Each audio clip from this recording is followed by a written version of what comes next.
Il y a un fait qui est d'une quasi-évidence. Jésus est le divin Fils de Dieu, Dieu manifesté en chair. Dieu était en Christ, ou de manière plus complète, Jésus était Dieu, et Jésus est Dieu.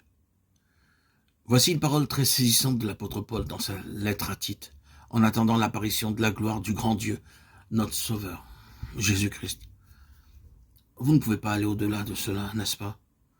Mais je dis à vous et à moi que ce n'est pas un sujet de discorde avec la doctrine chrétienne, et pourtant, il s'agit de quelque chose dont nous devrions de nouveau tenir compte. Pour commencer, Jean était sur l'île de Patmos pour cette raison. Il était en exil, il était prisonnier, il souffrait pour cela, pour ce témoignage. Et celui-ci explique la souffrance de l'Église au commencement. Vous savez que ce fut sur la base de ce point même que les Juifs ont crucifié Jésus. Il s'est fait lui-même le Fils de Dieu. Jean 19, 7. Ont-ils dit. Il s'est fait lui-même. Il s'est fait lui-même le Fils de Dieu. C'était la dernière chose pour eux. Et à cause de cela, ils l'ont mis à mort. Et pour ce témoignage, l'Église elle-même fut jetée dans le tourbillon de cette terrible persécution.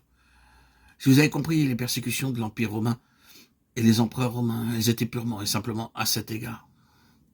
Voyez-vous, les Césars étaient vénérés, idolâtrés, ils étaient des dieux, souvent appelés par des titres de déité et de divinité, et étaient adorés comme des dieux.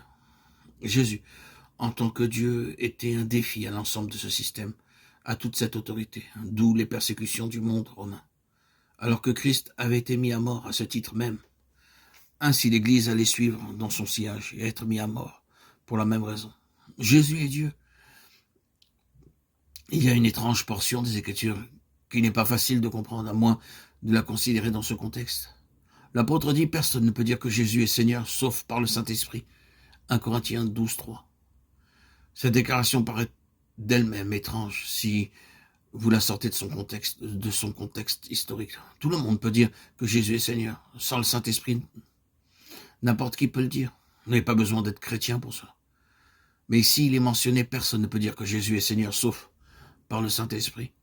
Si vous vous placez directement dans le monde juif et romain tel qu'il était à l'époque et que vous vous levez pour dire Jésus est Seigneur, vous aurez besoin de toute la force, de toute la hardiesse et de tout le courage du Saint-Esprit pour le faire. Vous mettrez votre propre vie en danger lorsque vous employez ces termes à propos de Jésus.